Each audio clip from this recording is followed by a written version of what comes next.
오늘은 제가 직접 겪은 이야기 아니 정확히는 제 친구 순자의 이야기를 들려드리려 합니다. 순자는 올해 73입니다. 평생 단 하나뿐인 딸을 위해 모든 것을 바쳐 살아온 여자입니다.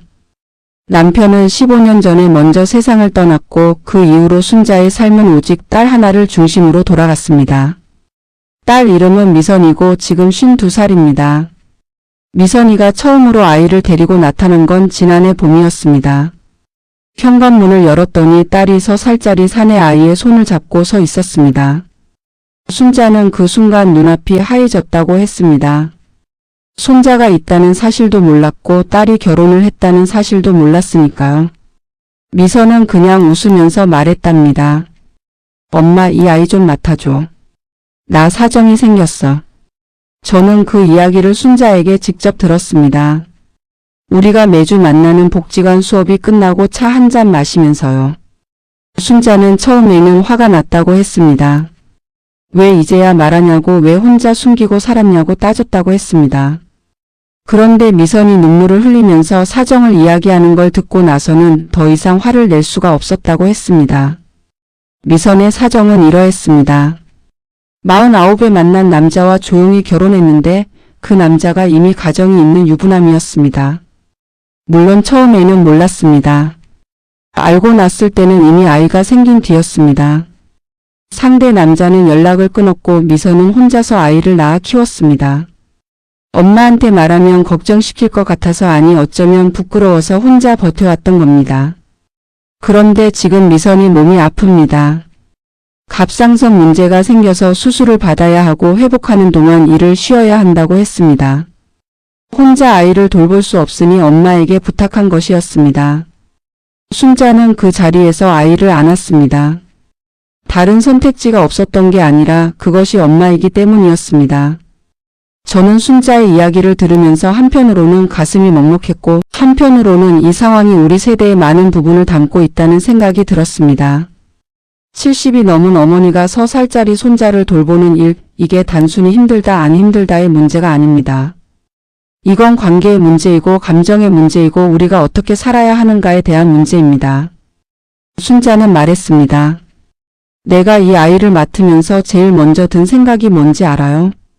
내가 이 나이에 이걸 해낼 수 있을까? 그게 아니었어요. 딸이 왜 나한테 말을 못했을까? 그게 제일 먼저 떠올랐어요. 저는 그 말이 오래 마음에 남았습니다. 딸은 엄마를 걱정시키고 싶지 않아서 숨겼다고 했지만 순자 입장에서는 그것이 상처였습니다. 내가 그렇게 믿음이 안 가는 사람이었나? 내 딸이 나한테 기댈 수 없다고 느꼈던 건가? 엄마로서의 자존감이 흔들렸다고 했습니다. 우리 세대의 부모, 특히 어머니들은 자식에게 모든 것을 주려 했지만 정작 자식의 속마음은 잘 받지 못한 경우가 많습니다. 주는 데만 익숙하고 받는 데는 서툰 세대입니다. 자식이 힘든 이야기를 꺼내면 곧바로 해결책을 내놓거나 걱정하는 표정을 감추지 못하거나 과거의 잘못을 꺼내서 연결하거나 그러다 보니 자식들은 어느 순간부터 힘든 이야기를 엄마한테는 안 하게 됩니다. 이건 나쁜 부모여서가 아닙니다. 사랑이 부족해서도 아닙니다. 그냥 우리가 그 방식을 배우지 못했기 때문입니다. 말을 들어주는 것, 판단 없이 그냥 옆에 있어주는 것, 이게 생각보다 어렵습니다. 특히 자식 일이면 더 어렵습니다. 걱정이 앞서고 감정이 먼저 올라오고 나도 모르게 충고가 튀어나옵니다. 순자는 이번 일을 계기로 딸과 오랫동안 이야기를 나눴다고 했습니다. 아이를 재운 뒤에 마주 앉아서 커피 한 잔씩 들고서 그동안 하지 못했던 말들을 꺼냈다고요. 미선은 울면서 말했다고 합니다.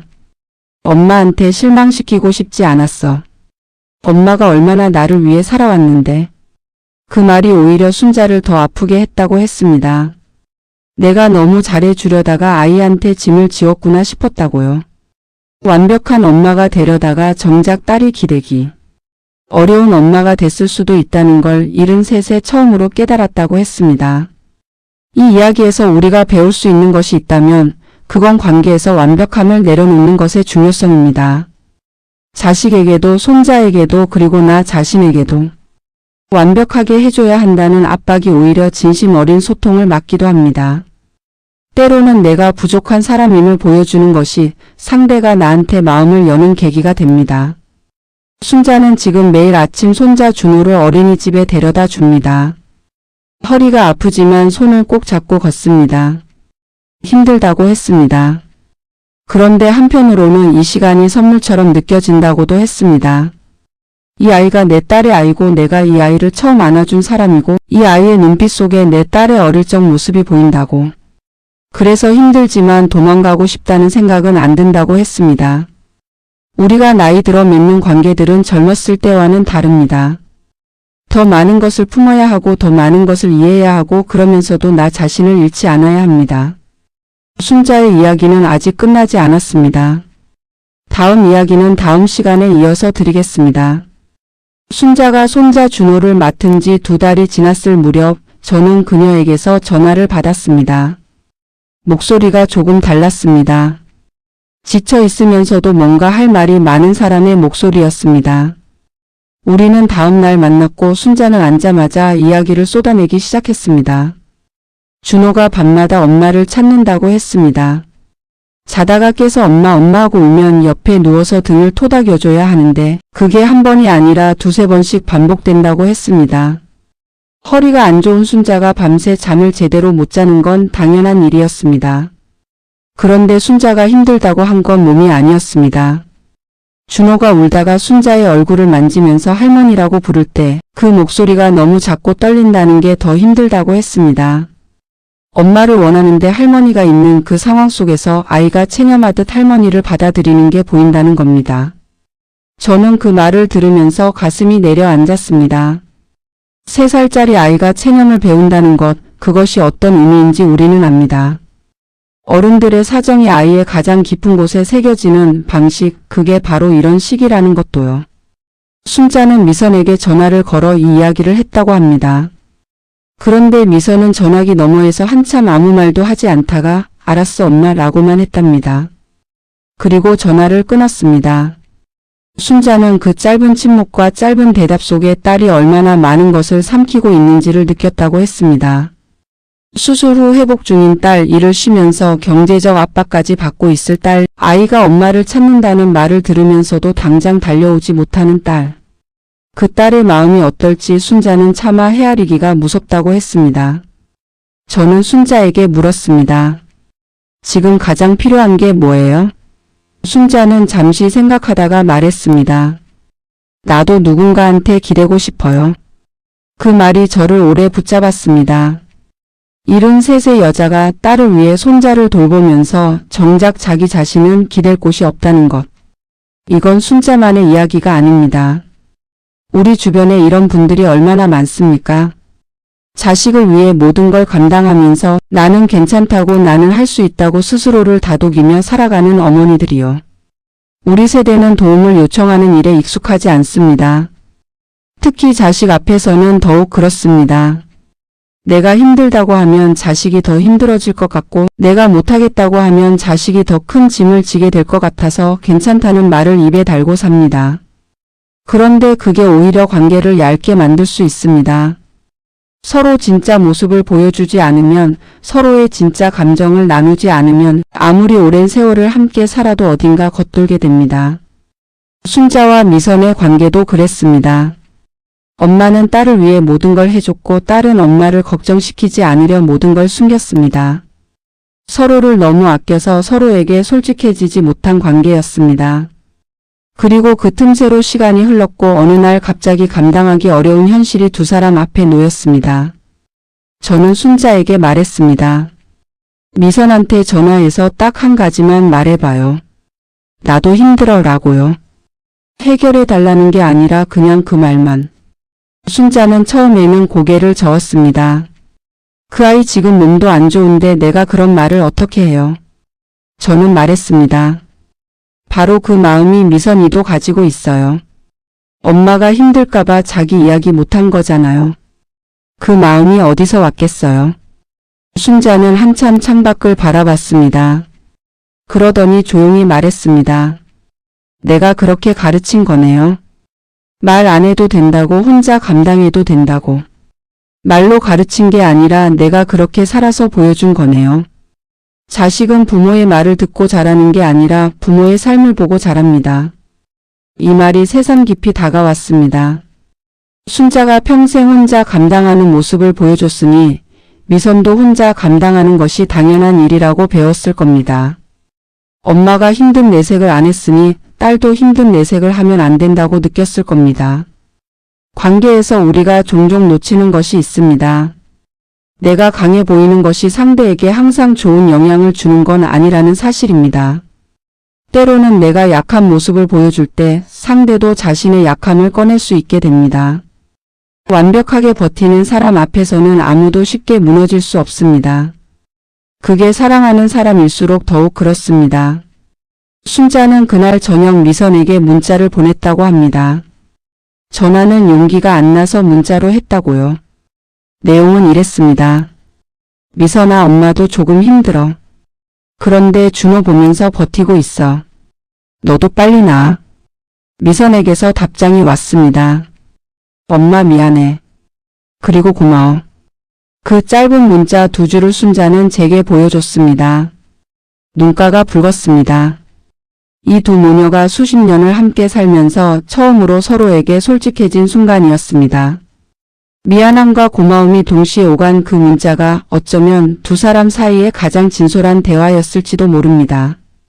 우리가 나이 들수록 관계에서 중요한 건 무엇을 해주느냐가 아니라 어떻게 있어주느냐가 됩니다.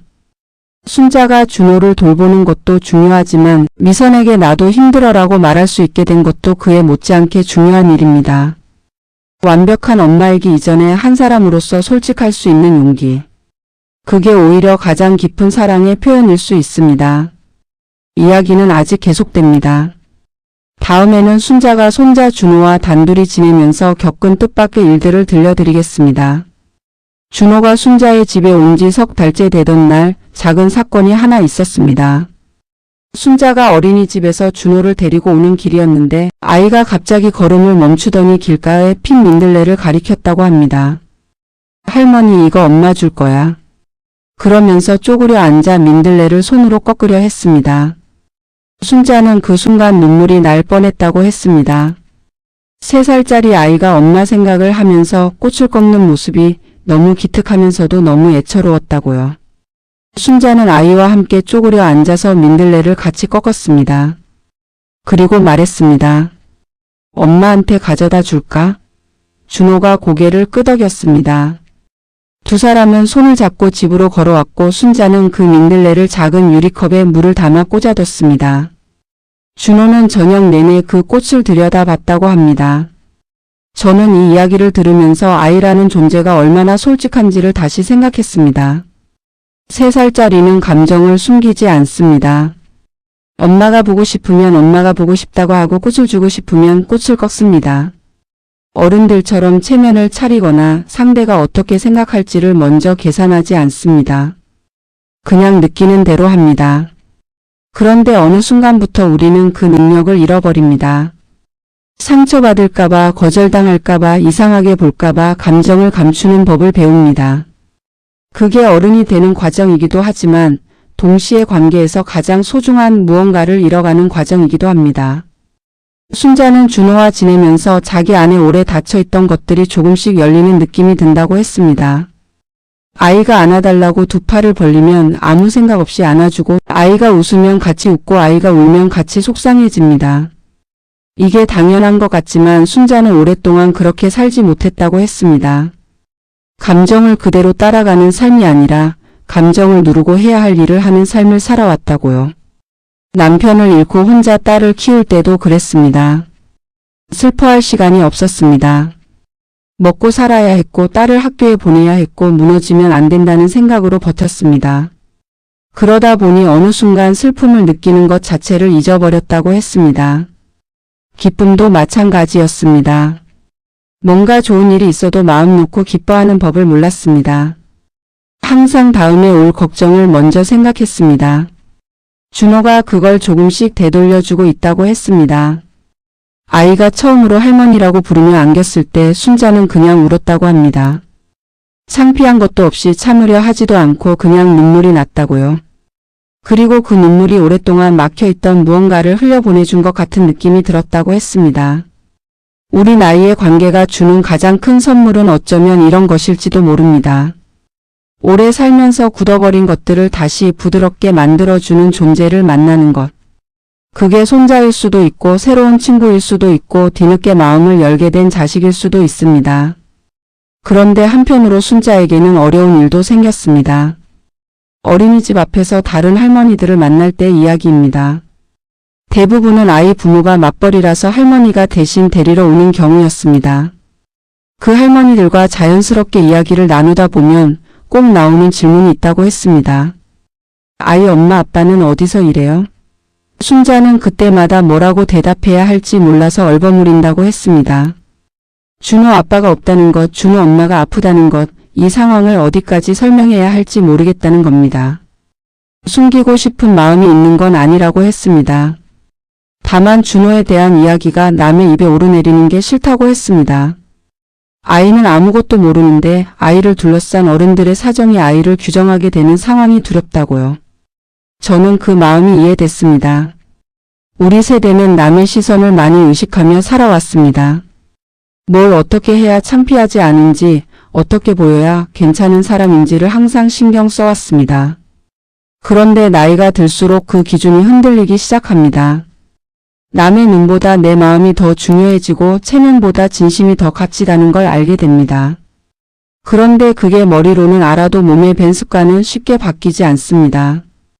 순자는 어느 날 어린이집 앞에서 비슷한 처지의 할머니를 만났다고 했습니다. 그 할머니도 혼자 손자를 키우고 있었는데 이유는 달랐지만 사정이 복잡한 건 마찬가지였습니다. 두 사람은 처음에는 그냥 인사만 하다가 몇 번 마주치면서 차를 마시러 가게 됐다고 합니다. 그 자리에서 서로의 사정을 조금씩 털어놓으면서 처음으로 이 상황을 이해해주는 사람을 만난 것 같은 느낌이 들었다고 했습니다. 비슷한 처지에 있는 사람과 나누는 대화는 다릅니다. 설명하지 않아도 통하는 부분이 있고 위로가 말이 아니라 눈빛으로 전해지는 순간이 있습니다. 순자는 그 할머니와 금방 가까워졌다고 했습니다.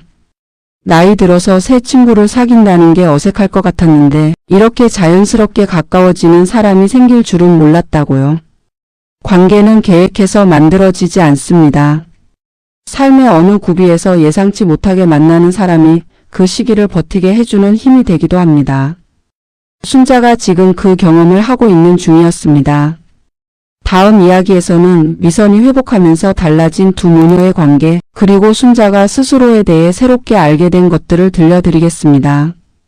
미선이 수술 후 회복을 마치고 처음으로 순자의 집에 찾아온 날, 준호는 현관문이 열리자마자 엄마를 향해 달려갔습니다. 미선은 무릎을 꿇고 아이를 끌어안았고 두 사람은 한참 동안 그 자리에서 움직이지 않았습니다.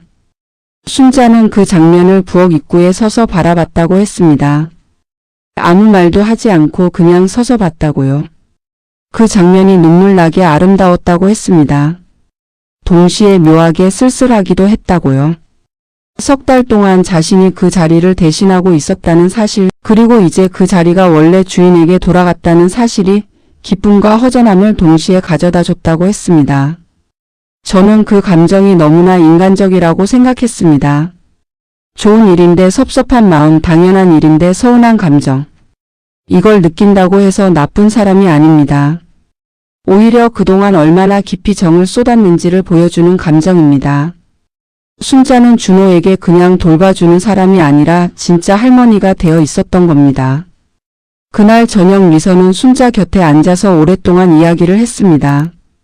수술 과정이 얼마나 힘들었는지, 혼자 병원에 있으면서 무슨 생각을 했는지, 그리고 엄마에 대해 어떤 마음이 들었는지를요. 미선은 말했습니다. 엄마, 나 병원에 혼자 누워있으면서 엄마한테 전화하고 싶었어. 근데 전화하면 엄마가 준호 데리고 달려올 것 같아서 못했어. 순자는 그 말을 듣고 한참 말을 못했다고 했습니다. 딸이 아프면서도 엄마를 걱정한 것, 그 마음이 너무 고마우면서도 너무 안타까웠다고요. 그러면서 순자는 처음으로 딸에게 이런 말을 했다고 합니다. 미선아, 앞으로는 힘들면 전화해. 엄마가 달려가든 못 가든 목소리라도 들으면 내가 덜 외롭지 않겠어. 미선은 그 말에 고개를 끄덕이면서 울었다고 했습니다. 두 사람이 나란히 앉아서 같이 운 그 밤이 수십 년 함께 살아오면서 가장 가까웠던 순간이었다고 순자는 말했습니다. 말을 많이 나눈 게 아니라 서로의 감정을 숨기지 않은 시간이었기 때문입니다. 관계에서 진짜 친밀함은 함께한 시간의 길이가 아니라 서로에게 솔직했던 순간의 깊이에서 만들어집니다. 수십 년을 옆에 있어도 서로를 모를 수 있고 단 한 번의 진솔한 대화가 그 모든 시간을 채워주기도 합니다. 순자와 미선이 그날 밤 그걸 경험했습니다. 미선은 며칠을 순자 집에서 머물다가 준호를 데리고 자기 집으로 돌아갔습니다. 순자는 그 이후로 집이 조용해졌다고 했습니다. 처음 며칠은 그 조용함이 낯설고 허전했는데 시간이 지나면서 그 고요함 속에서 오랫동안 못했던 생각들을 하게 됐다고 했습니다. 내가 지금 어떻게 살고 싶은가? 남은 시간을 어떻게 쓰고 싶은가? 이런 질문들이 조용한 집 안에서 떠올랐다고 했습니다. 순자는 사실 준호를 돌보는 동안 자기 자신에 대해 생각할 틈이 없었다고 했습니다. 아이 밥 챙기고 어린이집 데려다주고 낮잠 재우고 저녁 먹이고 씻기고 재우는 것으로 하루가 가득 찼으니까요. 그런데 그 바쁨이 사라지고 나니 오히려 자기 자신과 마주하는 시간이 생긴 겁니다. 그 시간이 처음에는 불편했다고 했습니다. 아무것도 하지 않아도 되는 상황이 오히려 어색하고 뭔가를 해야 할 것 같은 조급함이 들었다고요. 그러다가 어느 날 오후 그냥 소파에 앉아서 창밖을 한참 바라보다가 문득 이런 생각이 들었다고 합니다. 나는 언제부터 이렇게 쉬는 걸 불편해하게 됐을까? 우리 세대가 많이 가지고 있는 특성입니다. 뭔가를 해야 존재 가치가 있다는 생각, 쉬면 게으른 것 같다는 느낌, 누군가에게 필요한 사람이어야 한다는 강박. 이게 평생 몸에 배어서 정작 쉬어도 되는 상황이 오면 쉬지를 못합니다. 몸은 쉬는데 마음은 계속 무언가를 찾아 헤맵니다. 순자는 그 사실을 이번에 처음으로 또렷하게 인식했다고 했습니다. 그리고 그것이 딸과의 관계에도 영향을 미쳤다는 것도요. 내가 항상 뭔가를 해줘야 한다는 생각이 강하다 보니 딸에게도 끊임없이 무언가를 해주려 했고 딸은 그 무게를 받으면서 동시에 부담을 느꼈을 수 있다는 것을요. 사랑이 부담이 되는 순간이 있습니다. 상대가 원하지 않을 때도 계속 주려 하면 받는 사람은 고마움보다 미안함을 먼저 느끼게 됩니다. 그리고 그 미안함이 쌓이면 관계가 불편해집니다. 순자는 딸에게 그런 경험을 줬을지도 모른다는 생각이 들었다고 했습니다. 사랑으로 한 일인데 그게 딸에게 짐이 됐을 수 있다는 것을요. 그 깨달음이 순자를 오히려 홀가분하게 만들었다고 했습니다. 내가 잘못한 걸 알게 됐으니 이제 달리 할 수 있다는 생각이 들었다고요. 나이 73에 자기 자신에 대해 새로운 것을 알게 됐다는 사실이 부끄럽기보다는 신기하고 기뻤다고 했습니다.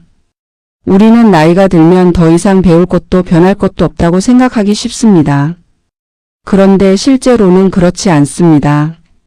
오히려 나이 들수록 삶이 주는 경험의 밀도가 달라집니다. 젊었을 때는 너무 바빠서 지나쳤던 것들이 천천히 걷게 되면서 비로소 보이기 시작합니다.